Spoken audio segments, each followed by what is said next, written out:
The funny thing is that when you start to open up your relationship with money, it opens up your relationship with yourself and your life. So the biggest shift that I see is that actually what people experience is a much richer life, literally. So it's then not just money. Plug into the minds of the world's cutting-edge innovators, visionaries, and thought leaders who are rewriting the rules of sales and success. It's your time to make an impact. I am your host, Jason Mark Campbell, and this is the Selling with Love podcast.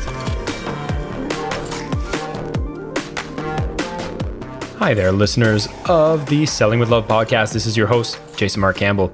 I'm running a little competition as we're trying to get more people to discover this podcast and the work that inspires those to sell with love more. And the best way to do this is to leave reviews, both on Spotify and on Apple Podcast. And for those of you who leave a review when listening to this episode, I would ask you to take a screenshot of your review and send it to me at jason@jasonmarkcampbell.com. And in doing so, I'm going to give you a set of meditations that you can use to get into the state of selling with love. Whether it's connecting with your buyer, affirmations before making calls, or any kind of outreach, these will empower you to be feeling powerful and to be able to do it from a place of love. It is a reward for supporting the show, being a loyal listener, and of course, being able to give more to my amazing audience. Thank you for always showing up, listening, and being inspired by the amazing guests that I get to interview and I get to share their message with you. So again, just leave a review. Take a screenshot of the review. This can be done on Spotify or on Apple Podcasts and email it directly to me, jason@jasonmarkcampbell.com.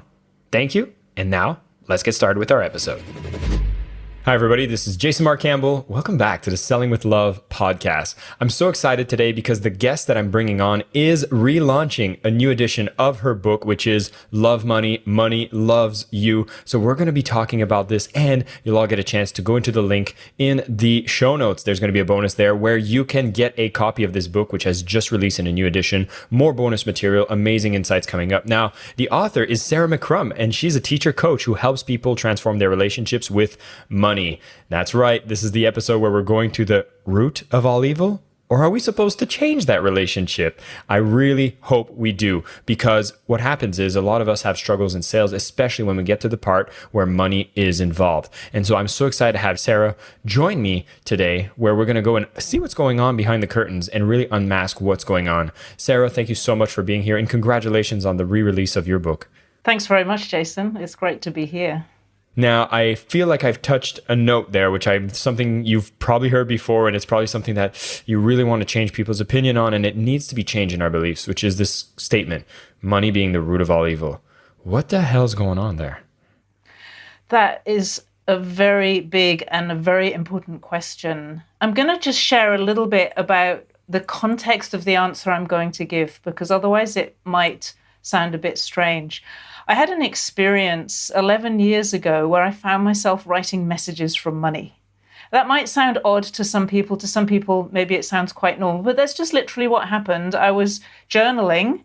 I'd read a little book and it said, "What would money like to say to you?" And it seemed like money really had quite a lot to say to me. And it started off by saying, "I would like to tell you to love me." And it went on to explain that it's this very beautiful kind of energy, very powerful, and that it connects human beings together. It connects us through our creativity, obviously through our entrepreneurialism as well, and in many other ways. And I ended up writing lots of messages. That's what's actually in the book that's being re-released, is literally, it's like messages from money, from the energy of money to you, whoever reads it. So I'm coming from that context when I answer the question, like, what's going on here and this root of all evil? And money was very clear to me that, like, I'm not the devil. It literally says in the very first thing that I wrote, I'm not the devil and I never have been. What I think has happened is that we have simply, probably through a lot of religion and spiritual kind of stuff over thousands of years, we've kind of separated money from goodness. If you think about it, in many of the main traditions, if you want to be a good person, you don't touch money. You need to be poor, or you need to beg, money is just really dangerous because it might stop you from going to heaven or stop you from being a very virtuous person. And I think that's really dug deep into our psyche and much deeper than that. And so there's this underlying thing, and it's particularly common in people who want to do good. So coaches, healers, people who care about the future, conscious business owners, they're particularly drawn to doing good, benefiting the world rather than just making money. And I think they struggle the most with this because there's this underlying fear. It's like, if I go out and make money, am I going to be corrupted? Am I going to become a bad person? All of that stuff. So really, that's what I think lies at the root of a lot of this problem that we have with money. Yeah. Yeah, I can only think of that passage in the Bible, right? Which is, you'll probably correct me on this one, which is like, it's easier for a poor man to get... No, it's easier for a camel to pass through the eye of the needle than for a rich man to go to heaven. Something like that. And the eye of the needle was a very narrow gate into somewhere, probably Jerusalem. Yes, the implication is that it's very difficult to get to heaven if you're rich. And look, frankly, if you grow up, even if you're not taught that, but it's in your culture, what's that going to do to you if you think about, like, I think most of us have a natural desire for abundance. And many people would just like to be rich, out and out rich. But if you want to be rich and then you've got this kind of thing ringing in your ears, it's like, oh gosh, what do you do with that? What do you do with the fact you might not go to heaven or you might lose favor with God? You don't need to even believe in God to be affected by that. Yeah. I can see it affected in so many ways because, I often have conversations when it comes to sales trainings, and I deal with people with sales blocks. And it's fascinating because a lot of them, let's say, for example, coaches, the conversation that you have in a sales process pre-closing is literally like paralleling what a coaching consultation would look like. The only difference is at the end of it, you need to discuss your pricing and ask for a credit card or a method of payment. And it's that portion that gets people choked up. It changes the energy. And I feel you're right. This whole programming really makes you put a foot on the brake, even as you're asking for abundance. And so as you had these conversations with money, right? What is it that we should be reframing, and how should we be looking at money in a way that we don't need to be kind of, I'm moving forward, yet, I got to go back. Something doesn't feel right. The first thing for sure is to really understand that money is this beautiful energy. It's not an ugly energy. It's not a corrupting influence. We can corrupt ourselves in our desire for money, but that's not money's fault, that's us. And we can also corrupt ourselves in many different ways. So that's human behavior. Human beings need to take responsibility for what they do with money, not blame it on money. We would be a lot better then. So I think the first thing is simply to understand that money is something beautiful. It's a generous energy. It's an energy that's associated with love. It's an energy that supports you to create more impact. If you think about it, if you restrict yourself from making sales, you're restricting yourself from sharing whatever it is that's valuable that you have to share, which means that you're holding yourself back. It's actually really selfish, I think. It's harsh in a way to say it, but it's actually really selfish not to learn how to make an offer and accept money for it. Because one of the things that I learned is that if you have the right conversation, people will say, oh, how much does that cost? They don't actually come along thinking they're going to get it for free. They think they're going to pay. Because you know what? We go into shops and pay for things every day, and we never expect to get it for free. I think we understand paying really well. And we need to understand that if somebody else is going to pay, you need to be able to receive their money. Like, why not? This is what I love about having a conversation with you, because it's something so similar to what I want to advocate in the world. Because in my definition, it's like money is nothing more than stored energy. And so it's been one of the greatest creations to allow us to do business easier, to have a standard way of looking at energy that we can exchange and make things flow. And it's this flow of energy that brings us so much of the abundance and impact we want to see in the world that wants to get better. And so I love the fact that we're talking about this and that we're really addressing it. But I find still there's something that needs to be done to change this belief. It's like I can hear this conversation. I'm like, okay, Sarah, okay, Jason, nice. But something still comes up. Like, is there exercises I can do? Is there a process of me learning? Like, how do I really start healing this part? What I've found through many years of teaching and a lot of people is that it's not so much about the exercises and the process. It's actually more about consciousness. It's more about really taking on board the message that Money shared with me through my book. That was its way, I think, to share that with us. Really taking on board that it's something different from what you've thought, that we have genuinely misunderstood it. And then asking yourself, how can I relate with this thing that perhaps up until now I've tried to ignore, or maybe I've hated, or I've rejected, or whatever your particular story is, or I've been really greedy and needy for? Think about it like a relationship. This is the most helpful thing. And if you have a relationship where you completely ignore the other person, or you're really needy, or it's like, oh, I just want more, you're never enough, you never give me enough, like I feel really resentful because I never have enough of you, it's not going to be a great relationship. So we all know at least a little bit how to love, how to receive love, and how to relate with another being. The most helpful thing in relation to money is to see it that way and approach it that way. And then you'll start to soften. You won't be so demanding and pushy. You also won't be so rejecting and ignoring of this very beautiful energy.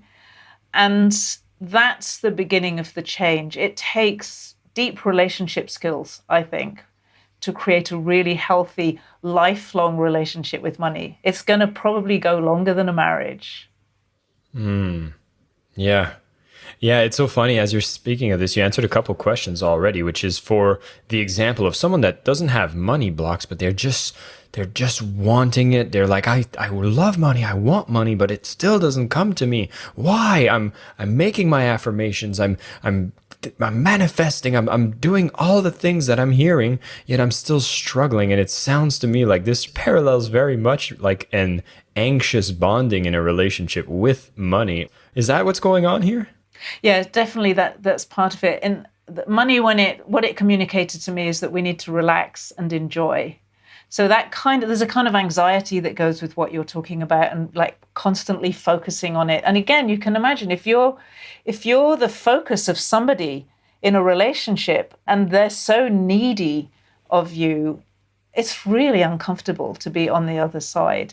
It doesn't create an easy flow. We want to create an easy flow of money, and that comes through relaxation. So being relaxed about money, not worrying about it, not being stressed about it, which sounds hard, but it's not that hard, actually. You can make the choice to worry about it or not worry about it. It's just better not to worry about it, because worrying about it doesn't make money. It never has. It's never going to make you any money. So just let go of that. And then more enjoyment means you're more relaxed, you're more open, you're more receptive. And what tends to happen is when the money comes, you actually notice. I often see people, they're very focused. They think, well, it's got to come from over here. There's this client, I'm going to focus on this person and, make my offer and get my sale. And someone else is almost literally offering you money on the other side. And you're so busy looking at what you think it should be that you don't notice where it's actually coming from. So when we're enjoying, we're just much more open, and we tend to notice things, and we don't get so focused and tight around things. It makes a huge difference in your relationship with money. Yeah. I could just imagine how much it shifts the energy on how you show up everywhere. And again, you're not coming from a place of scarcity. You're not coming from a place of fear. And again, I'd say those are the languages that aren't resonating with the energy of love, which is really what we want to step into. But I do want to make a distinction here, because I could be listening to this and thinking, oh, are you saying like I shouldn't be doing budgeting? I shouldn't care about my accounting? Like that seems to be the other side of the coin that's going too far. So what's going on that front? That's a really good question. So if you think about something that you take care of, so I actually sometimes look at men who love their car. Can you imagine a guy who loves his car, like not taking care of all the details? It's probably a bit old fashioned. I kind of remember almost from my childhood, those people, like they polish their car and they clean it. Oh, okay. So I'm talking to the right person. Can you imagine being kind of slapdash about something that you love? So budgeting and looking after your bookkeeping if you're in business, and cultivating your relationship with money, which means doing the active things you need to do in business, making sure that all your bank accounts are working properly and your payment methods, and there are no blockages anywhere, and that your sales, whatever, however you organize your sales and your marketing, it's all working. This is all part of taking care of that message. Like, if you just look at your car and love it, and it gets covered in mud, and you never clean it, and you never put petrol in it, that's not love. That's completely fake love. Love actually is action. It's not just sitting around admiring things. I love it. I'd be curious to hear some of the stories of what you've encountered when people start reframing this. Like, what happens? Like, have you had personal experiences of students that basically start applying this? And like, what did that shift look like when they really embodied this? It looks like a lot of different things. The funny thing is that when you start to open up your relationship with money, it opens up your relationship with yourself and your life. So the biggest shift that I see is that actually what people experience is a much richer life, literally. So it's then not just money. At the money level, I've seen extraordinary results. Like, I remember somebody who he'd been looking for investment for a long time, like years. And the previous 8 months, his stress levels on his phone were like off the charts. It looked really terrible. And I just very quickly helped him to like just shift things around a little bit and relax and get through that stress. And literally he went back to somebody who refused him over and over again, and he raised $25 million very shortly afterwards. Now, that sounds like a lot of money. It was appropriate to him. I have another investment story of somebody who, just when COVID hit and everyone said, oh, investment is finished, she needed investment for her business. And she went the other way. She learned all about money and this relationship with money. She got totally into it, and she completely disproved what everyone else was thinking. She had phenomenally successful raises for her business just because she went in really positive about money, and people were coming to her rather than her going to them. But on the other hand, I remember I got an email from somebody who, she said, Sarah, she came to a workshop, it was just like a few hours workshop, and she was sick that day. She said, you might remember me, I was the person who was sick and I sat on the side. She came back, she said, I've read your book 7 times and I've cleared up 2 genetic health problems, one maternal, one paternal, which was huge for her. And I have been only able to just about afford my expenses until now. And I've been wanting to earn $5,000. I think it was $4,000 a month. I've just had my first $5,500 month. It was just a beautiful story because she did that fundamentally from reading the book and taking on board a different relationship with money. So, of course, there are always plenty of stories like that. I think the thing that's most important for me is when I see people finding this freedom inside themselves. Because once you're free, you can create whatever business you want, whatever results you want, whatever outcomes are right for you. And no one can tell you, you should raise this much money or you should make this much money in your business, because it is truly your choice. It's your life. And that's what I think means the most to me. That is brilliant, because I feel like we all have a certain frequency that we want to attract as far as money comes. And it's sometimes we try to aim for more than what is actually something we really want. We get influenced by external sources that are telling you, you got to go out there, go do this, that. And sometimes if you calm down and maybe just nurture a healthier relationship, you'll find that there is adequate that comes your way. And that kind of brings me to one type of example or person that I'd love to just dig more about what's happening there. Is there's some that are possessed, you could almost say, with the accumulation of money. It becomes their end all be all. They're hustling, they're working hard. Maybe it's sacrificing their relationships, their health, family. It's just money. It's almost like even wanting more power. And they're able to attract a lot of money, but you see there's almost like a dark energy about the way it was accumulated and the behaviors of this individual. What's the conversation to be had around that? Fundamentally, that person has a lot of fear. And it's the fear that drives that kind of behavior. Now, probably we could break it down in, if we got to see a particular individual, they're all going to be a little bit different. But that's what I've seen, is that there's a huge amount of fear, which creates a lot of inner pain. And there may then be stories that confirm that pain, losses. A lot of people in that kind of situation have had a lot of very challenging situations. They've been betrayed, they've been cheated, they've had all kinds of very abusive behavior happen to them. I think that happens a lot in business. I work quite a lot actually with karma. I think often people who have this very strong relationship with money that's clearly beyond this lifetime. Some people, they have it already when they're kids. You can see they're just made for it. I think there's often a lot of stuff that's happened from my perspective in previous lives that hasn't been cleaned up. And that can often be the root of the fear. Maybe you've done some fairly nasty things. Most of us have. I've certainly done some fairly nasty things in previous lives, never really cleaned it up. And then I just, you come into this life and there's this root, this knot inside you of insecurity. Like there's a desire for that power and a fear that if you have it, something awful is going to happen. And you don't know what to do with yourself. And it's those kinds of things that create obsession and possession and all this addictive behavior. So yes, there is a dark energy around that.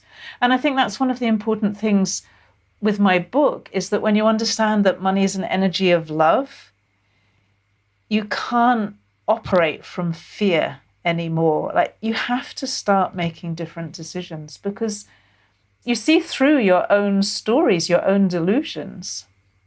Sarah, I absolutely love everything you teach, the ethos of what you're bringing. It's so aligned to what I want to bring to the world as well. So I'm so excited that you came on the show and shared these insights with us. I speak about this as well. I actually call something called a fear-pride paradox, which is this getting into an addictive behavior around wanting, but it comes from this place of scarcity. And so I want to encourage everybody who's loving this conversation, wants to go deeper, please take a moment, click on the link in the show notes, go on Amazon, Love Money, Money Loves You from Sarah McCrum. Go and grab a copy. The new edition has just released. Some new insights are being included as well. It's always a big support for an author when they do a re-release to be able to buy on the day of the release. So please take a moment and go get a copy right now. It's been an absolute pleasure to have this conversation. And of course, this is what we wanted to do, is make you realize that money is a relationship that you want to work with and have a healthy relationship with. And the fact that love is what is the primary emotion of money, you need to be loving as well. Not coming from a place of guilt, not coming from a place of fear, not trying to sabotage yourself, but really building a healthy relationship with that money and looking at the ways that it parallels with your relationship with other humans. And if you were in a conversation with money, what would they tell you on how you've been treating them? And if you start healing that part, you'll realize that you'll be able to get into those conversations about offering value, making an impact, and being able to collect the money, because you'll have a healed relationship to understand that this is an exchange of energy and money is a beautiful thing. Sarah, it was an absolute pleasure to have you. And I have to ask one more question, which is one I love to ask all my guests on the show, which is, what does selling with love mean to you? The things that I've created, I sell courses mostly, are things that I've made with love. I really care about them. And especially, I really care about the experience that another person has as a result of participating in that. So selling with love is really offering that to somebody with love. And if it's something that would be good for them and they want it, it's just a completely natural process. Like, why would you sell without love? It doesn't make any sense to me. It's like, of course you'd sell with love. You do everything with love if you can. It's no different. So yeah, to me, it's a way of offering something beautiful to another person that respects and honors them and their decision and who they are and what they want. It's a beautiful thing to do.